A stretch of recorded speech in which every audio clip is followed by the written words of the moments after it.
राजस्थान की वीरभूमि चित्तौड़गढ़ यह एक किला नहीं बल्कि बलिदान, प्रेम और वीरता की अमर गाथा है।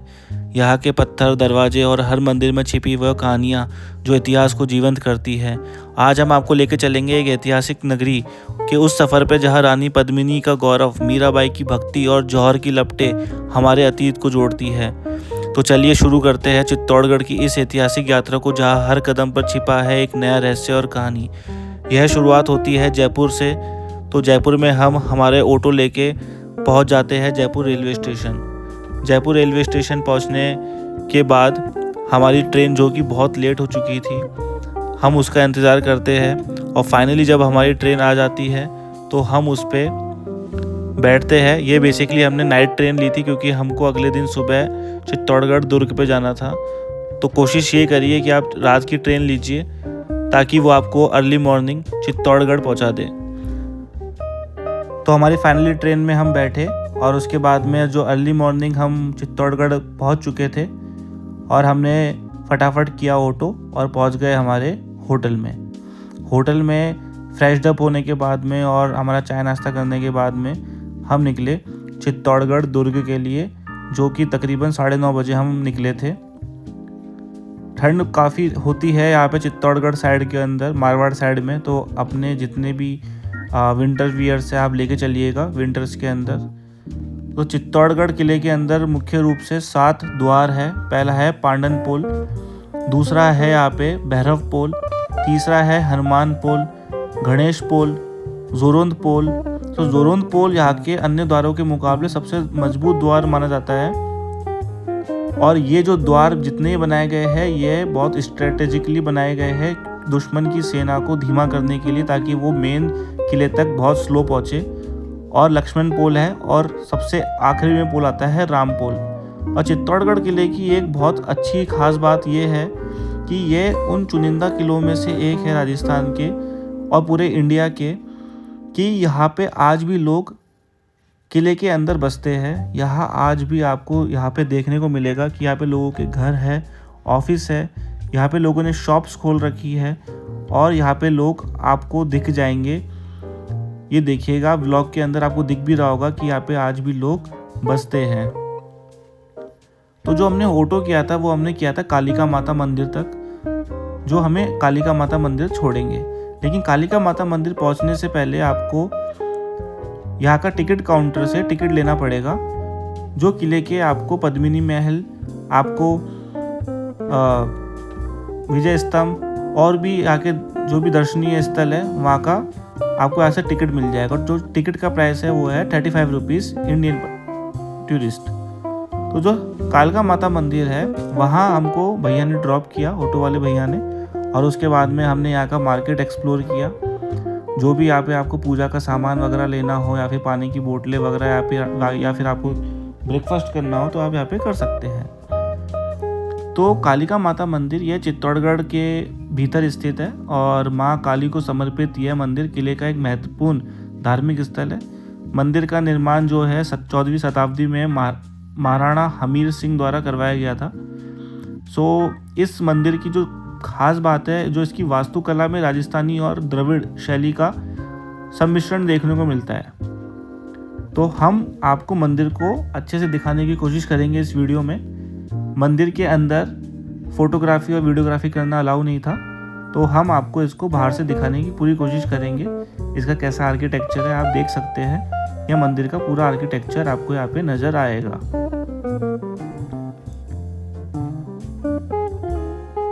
तो चित्तौड़गढ़ दुर्ग में जब कभी भी आप आए तो इस मंदिर से माँ काली का आशीर्वाद लेके ही अपनी चित्तौड़गढ़ की यात्रा को प्रारंभ करें।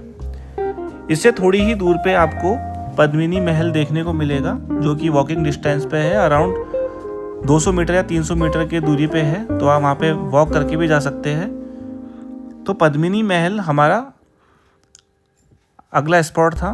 तो पद्मिनी महल पे आपको सबसे पहले गेट पे एंट्री के लिए जो टिकट दिखानी पड़ेगी, जो आपने ली थी टिकट काउंटर से, वो आप यहाँ पे दिखाएंगे और उसके बाद में आपको यहाँ पे एंट्री मिलेगी।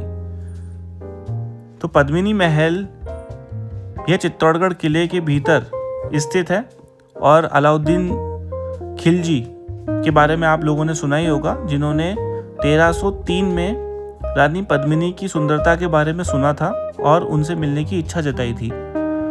रानी पद्मिनी ने इसको काफ़ी बार ठुकराया और जो उनके महाराजा थे रतन सिंह जी, उन्होंने भी काफ़ी बार इस चीज़ को ठुकरा दिया था।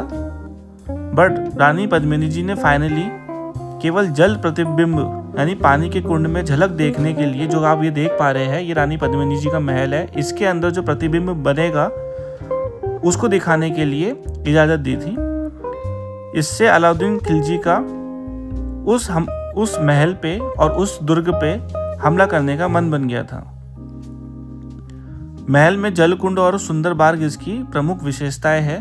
जो आप अभी देख पा रहे हैं वीडियो में, ये है रानी के सर्वेंट्स रूम, यानी यहाँ पे रहती थी दासियाँ।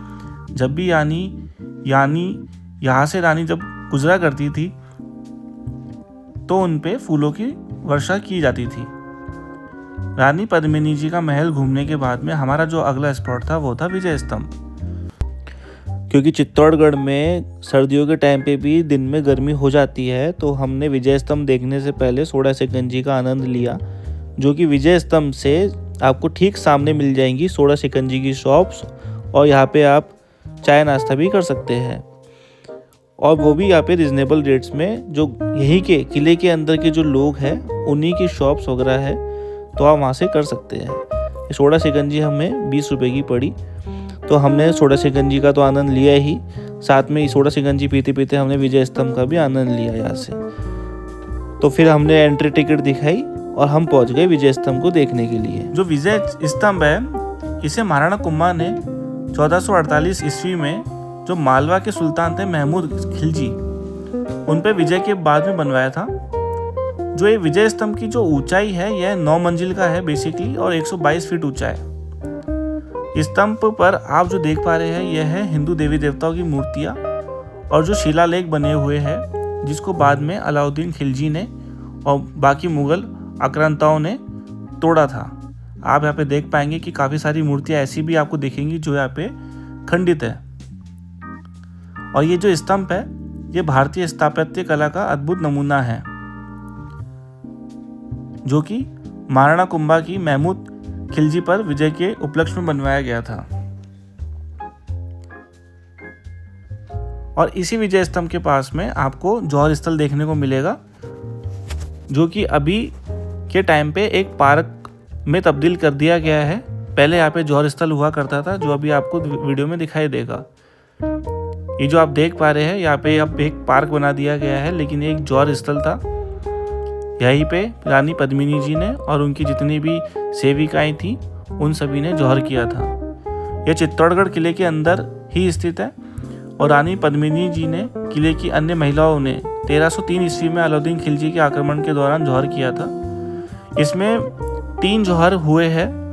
जो दूसरा जौहर था वो 1535 ईस्वी में गुजरात के सुल्तान बहादुर शाह के आक्रमण के समय किया गया था, और जो तीसरा जौहर था वो 1568 ईस्वी में अकबर के आक्रमण के दौरान किया गया था। यह स्थल भारतीय वीरांगनाओं के बलिदान की गाथाओं का प्रतीक है। चित्तौड़गढ़ किले में कुल 84 जलाशय है। इसमें सबसे प्रमुख है गोमुख कुंड और रानी पद्मिनी कुंड। यह जलाशय वर्षा जल के संग्रहित कर लंबे समय तक पानी की आपूर्ति सुनिश्चित करते थे। जो भी आप देख पा रहे हैं यह है गोमुख कुंड। इसके बाद में जो हमारा अगला देखने लायक मंदिर है वो है मीराबाई का मंदिर। तो मीराबाई के मंदिर भी आप जा सकते हैं। इसे महाराणा कुंभा ने 15वीं शताब्दी में बनवाया था। ये आप देखिए मीराबाई का स्ट्रक्चर, जो मीराबाई मंदिर का स्ट्रक्चर है वो आप देख सकते हैं। यह मंदिर भक्ति आंदोलन की प्रसिद्ध संत मीराबाई को समर्पित किया गया था। इसमें राजपूताना और नागर शैली का मिश्रण देखने को मिलता है। मीराबाई ने यह श्री कृष्ण की भक्ति करते हुए कई भजन रचे थे। फतेह प्रकाश महल आप देख सकते हैं। यह हमारा अगला स्पॉट था मीराबाई मंदिर के बाद में। इसमें चित्तौड़ के राजवंशों की पेंटिंग, हथियार, शाही वस्त्र और अन्य ऐतिहासिक वस्तुएं संग्रहित है। इस संग्रहालय की जो खास बात है यह एक गौरवशाली अतीत को दर्शाता है। ये जो आप देख सकते हैं यहाँ पे जितने भी आर्किटेक्चर आपको देख सकते हैं, यहाँ पे ब्लूप्रिंट रखे गए हैं उस महल के, और यहाँ पे जिन जिन शासकों ने राज किया है उन सभी का यहाँ पे चित्र और उनके नाम दिए गए हैं, और बताया गया है कि वो कौन से ईयर में उन्होंने शासन किया।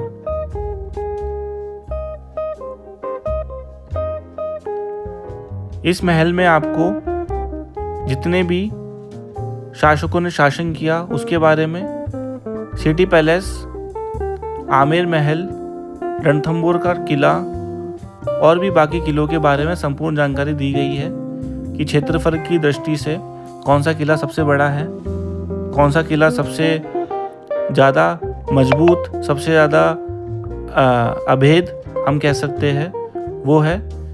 इस किले में आप ये भी जानेंगे कि जो राजपूतों की तैयारियां रहती थी और जो मुगलों की तैयारियां रहती थी वो किस तरह से की थी। तो आप इस किले के बारे में यहाँ पे आप पढ़ सकते हैं और यहाँ का म्यूजियम आप देख सकते हैं। यहाँ पे हर तरीके के हथियार रखे गए हैं इस किले के अंदर। इस किले का जो पहला फ्लोर है वो बंद है, वहाँ पे आपको नहीं जाने दिया जाएगा, वो रिस्ट्रिक्टेड एरिया है। जो ग्राउंड फ्लोर है वहीं पे आपको सारे ये हथियार देखने को मिलेंगे।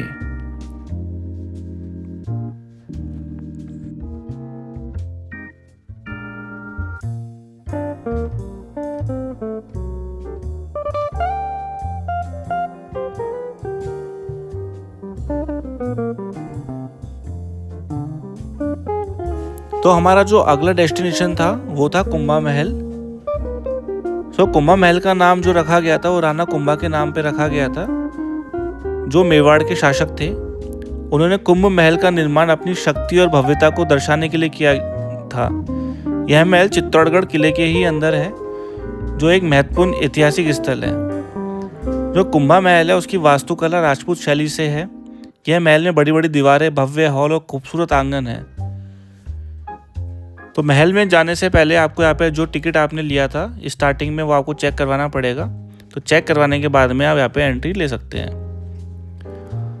तो कुंभा महल को बाद में अलाउद्दीन खिलजी ने पूरा डिस्ट्रॉय कर दिया था, पूरा उसको तोड़ दिया था। तो यहाँ पे आप जब एंट्री लेंगे तो आप यहाँ पे जानेंगे कि जो महल है उसमें सिर्फ कुछ ही एक दीवारें हैं जो अभी आज भी खड़ी है, वरना पूरा की पूरा महल को ध्वस्त कर दिया गया है।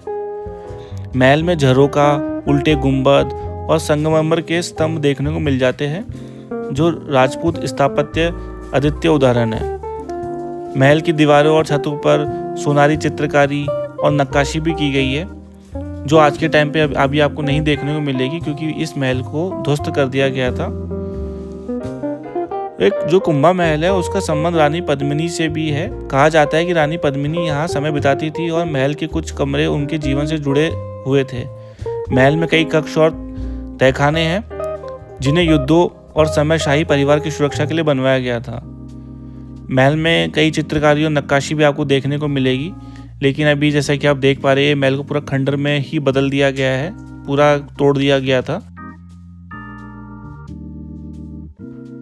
तो यह थी चित्तौड़गढ़ किले से जुड़ी हुई संपूर्ण जानकारी।